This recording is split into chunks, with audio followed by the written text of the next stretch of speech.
is there a good place? Is there a bad place? Is there a heaven? Is there a hell? Are they just stuck and as energy here? Do they get to cross over? Is what and for at Mm-hmm. least from your Mm-hmm. perception and what you've gathered, Mm-hmm. where do they go? Are you connecting with people that are in heaven and they're coming down? Not just, are you Right. connecting with people that are just on this plane? Mm-hmm. Where are these people, like, are they just here roaming as energy and just stuck in this place? What?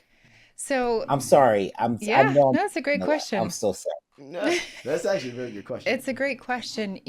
I beliefs are, can be super limiting. I don't necessarily believe, of course, that there's heaven and hell or good or bad. You create your experience. When we cross over, there's different planes of existence. And, again, we don't escape the work. So let's say someone dies by suicide. You still have work to do to overcome what you were struggling with, but now you have clarity. You don't have the emotional distortion that you have here in the physical that doesn't allow you to move beyond, your own cycles and so on. So Right. there you have expanded awareness and more clarity. You still have to work, of course, and work for it and work towards it, but it's a totally different experience. So I wouldn't call it good or bad. And I wouldn't necessarily. I do like the idea of defining it as heavenly in the sense that we don't carry the weight and the density that we do here. Hmm. That feels hellish sometimes. Right. When we go there, we have much more spaciousness, we have expansion, we have clarity, and we have help. We're not just in a fucking abyss by ourselves to fucking figure out life, like it's much more supportive energetically. But again, where you are in your essence, like where you're vibrating, determines what you experience. So think So, about yeah. a light spectrum. Uh huh. Where you are on that spectrum is going to determine what you experience. Like this is your trajectory. So those who carry a lot more density or lack of light, so to speak, still have a lot of work to do versus those who are highly ascended or evolved because they're so committed to compassion and love and, fortitude of all those things. So the experience is going to be much different, but it doesn't necessarily mean someone's being punished and they're in hell. Well, what Mm. about these like haunted homes like Amityville Horror where all these tragic and terrible things happen? What makes that sort of energy? So that type of energy, where we experience these paranormal loops, Yeah. so to speak, where spirits are sort of doing the same thing again and again. Um, these types of people, energy, entities, whatever you want to call it, um, in my experience, are a lower vibrating individual. And because they're lower vibrating, they cover less territory. Literally, think about the simplicity of a sound wave, right? Right. The bigger the wave, seemingly the more territory, but it's not so because what they can see, as far as projection, Hmm. is minimal. Versus if you have a higher frequency, seemingly covering less territory, not so. You're able to project much further your conscious awareness. So in these cases where we have these hauntings, these individuals they're in such a dense field, and then like attracts like, and it compounds that charge. So think of it like a charge. I mean, essentially we're all energy anyway. Hmm. So you can experience someone from across the room without saying anything. You're like, Right. oh shit, they're in a mood, better get out. You can feel that charge. Same thing with if someone gets sort of stuck in that looping, they're going to experience that charge until either something helps perpetuate them beyond it or they have their own breakthrough. Um, and, Isn't that wild though? But if you think about it, like you could feel somebody when they're in a mood, Oh yeah. and so like I mean, it makes complete sense. yeah, I just wonder what is it I just don't when think you we cross over. correlate What that do with you? somebody. But it's like, what happens? Like, are I you back I on this journey again in a different like way, or is it what happens? Like, am I in like?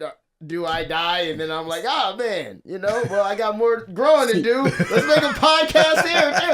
Like, what the hell am I? Welcome to the Heavenly Podcast. Damn, I gotta wait for Micah to die. But Yo, no, I ain't never gonna die. No, I'm not gonna say that. But no, I've always, it's just like, there's so many different ways that I look at life and being, and like, I believe reincarnation is a thing. I believe that, our spirit can go into other things. I believe that maybe that's the I next can also, transcendence. You get reincarnated. yeah, okay. That would make sense. I also believe in the possibility of, the possibility of branch universes. So like, like not just multi universes or anything, but there's some instances where like I'd be like, did I die? And like I'm just in a different universe. Like you're just high. You might think you died. No, because I fell. That's such a good point, one actually. Time I fell one time and I opened my eyes and I was on the side of my porch and I fell down and I hit the floor and it wasn't high enough for me to like pass out or like lose a couple. It wasn't high enough, but I woke up and I looked to the side and there was a brick next to my head. I was 4 or 5 years old. Oh. I mean, I was about 5 years old. I was on the side of my porch. It was a brick next to my head. I didn't think really much of it, but as time progressed, I don't know why that moment has stayed with me for my entire life. I forgot everything else, so I don't understand why I remember that specific moment. And I'm just like, wait, what if I died in that moment and I am on a parallel trajectory or universe that I did not die? That's a good. And the 5-year-old me, my mom found me. And then you just like you smashed and split into the next universe, dude. And you spit into the next universe. You watch too many movies. I'm kidding. But that sounds like a fire movie idea too. Yeah, I mean that's gonna confront your ideas though of what's real, right? Like what is real? Yeah, and reality has some nice little like fuck up sometimes. Well, because they say time is linear, right? So the past, present, and future is all happening right now, which is hard to grasp. Well, because we're calling it the past, present, and future, but it's like literally when we started, this is the past. Everything, yeah. Fucking 20 minutes ago. It's spherical. It's fractal. It's now. Also, time is man-made. It's a whole thing for us to conceive a concept of passing time, but I believe in third-dimensional beings, fourth-dimensional beings. I believe there are things that are beyond our comprehension. Yeah. Like even if we just look into how our eyes are layered and the corneas and the colors we see, purple is not a real color, but our eyes allow us to see that and interpret that. So if we're seeing that and interpret that, other animals are actually able to see different things on the spectrum. Yeah. So they say cats have that sixth sense. They say, right? Like cats can see. Mm-hmm. If you see it, if you sometimes dogs spaz out at nothing, and you're just like, "What are you going crazy for?" And it's because it sees something you aren't capable of seeing. I was just telling Kimberly last night. My dog, when I was a kid, used to spaz out the night of an earthquake. If there was an earthquake that was going to happen, he used to sprint around the house, like barking, like there was something in the house. And then an earthquake would happen that night. And I remember it was just, horses do that too. Yeah. I mean, it's because they're so much more used to listen to their instincts than we are. And they're not as, like you said, not as dense. Mm-hmm. They're just living. They're not.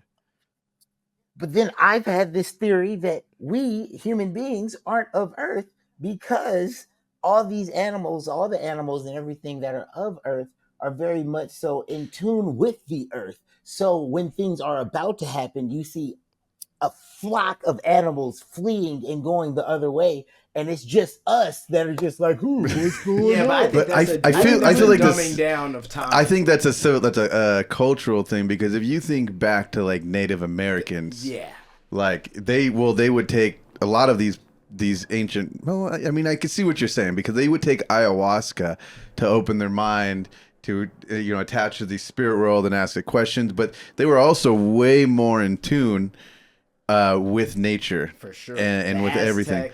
Absolutely.